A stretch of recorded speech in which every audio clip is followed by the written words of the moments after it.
भी उसका नाश नहीं होता।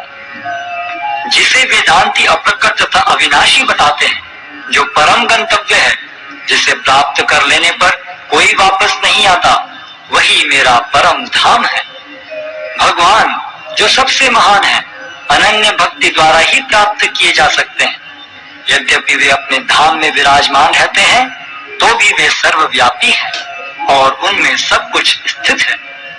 हे भरत श्रेष्ठ, अब मैं तुम्हें उन विभिन्न कालों को बताऊंगा जिनमें इस संसार से प्रयाण करने के बाद योगी पुनः आता है अथवा नहीं आता। जो पर ब्रह्म के ज्ञाता है, वे अग्निदेव के प्रभाव में, प्रकाश में, दिन के शुभ क्षण में, शुक्ल पक्ष में या जब सूर्य उत्तरायण में रहता है, उन 6 मासों में इस संसार से शरीर त्याग करने पर उस पर ब्रह्म को प्राप्त करते हैं। जो योगी धुएं, रात्रि, कृष्ण पक्ष में या सूर्य के दक्षिणायन रहने के 6 महीनों में दिवंगत होता है, वह चंद्रलोक को जाता है, किंतु वहां से पुनः चला आता है।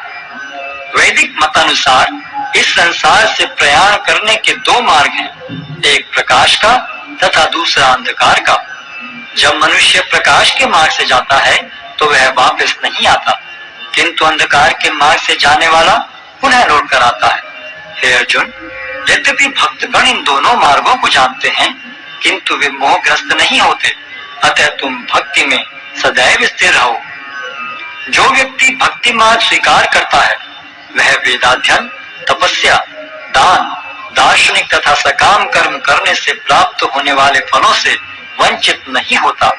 वह मात्र भक्ति संपन्न करके इन समस्त फलों की प्राप्ति करता है और अंत में परम नित्य धाम को प्राप्त होता है।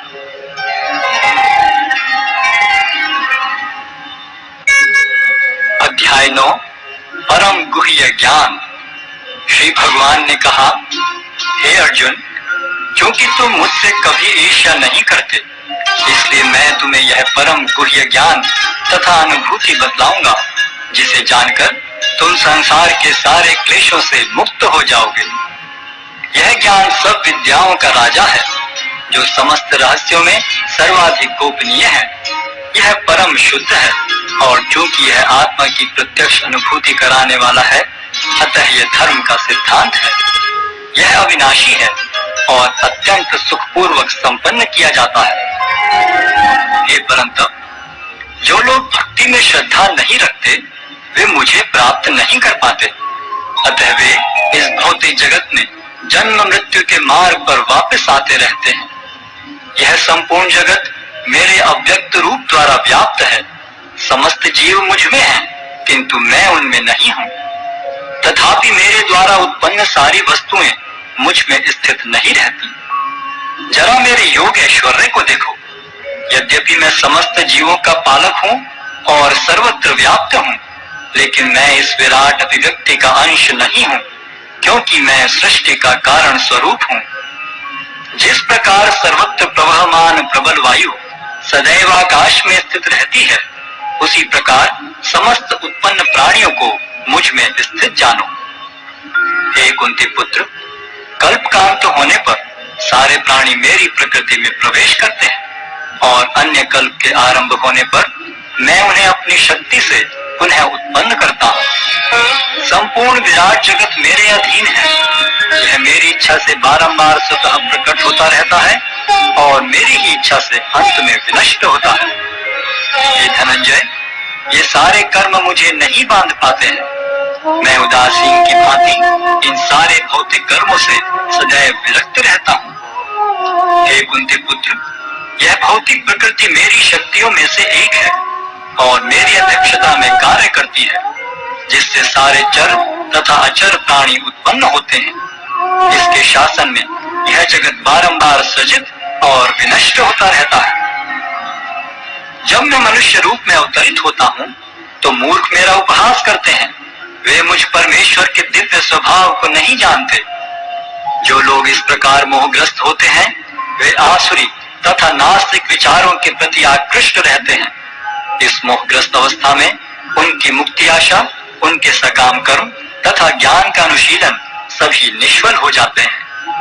हे पार्थ, मोहमुक्त महात्मा जन दैवी प्रकृति के संरक्षण में रहते हैं। वे पूर्णतः भक्ति में निमग्न रहते हैं, क्योंकि वे मुझे आदि तथा विनाशी भगवान के रूप में जानते हैं।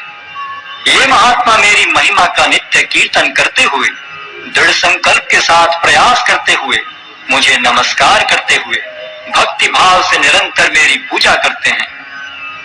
अन्य लोग जो ज्ञान के अनुशीलन द्वारा यज्ञ में लगे रहते हैं, वे भगवान की पूजा उनके अद्वय रूप में, विविध रूपों में तथा विश्व रूप में करते हैं। किंतु मैं ही कर्मकांड, मैं ही यज्ञ, पितरों को दिया जाने वाला तर्पण, औषधि, दिव्य ध्वनि, घी, अग्नि तथा आहुति हूँ। मैं इस ब्रह्मांड का पिता, माता, आश्रय तथा पिता मैं हूँ। मैं ज्ञेय, शुद्धिकर्ता तथा ओंकार हूँ। मैं ऋग्वेद, सामवेद तथा यजुर्वेद भी हूँ। मैं ही लक्ष्य, पालनकर्ता, स्वामी, साक्षी, धाम, शरण स्थली तथा अत्यंत प्रिय मित्र हूँ। मैं सृष्टि तथा प्रलय, सबका आधार, आश्रय तथा अविनाशी बीज भी हूँ। हे अर्जुन, मैं ही ताप प्रदान करता हूँ और वर्षा को रोकता तथा लाता हूँ। मैं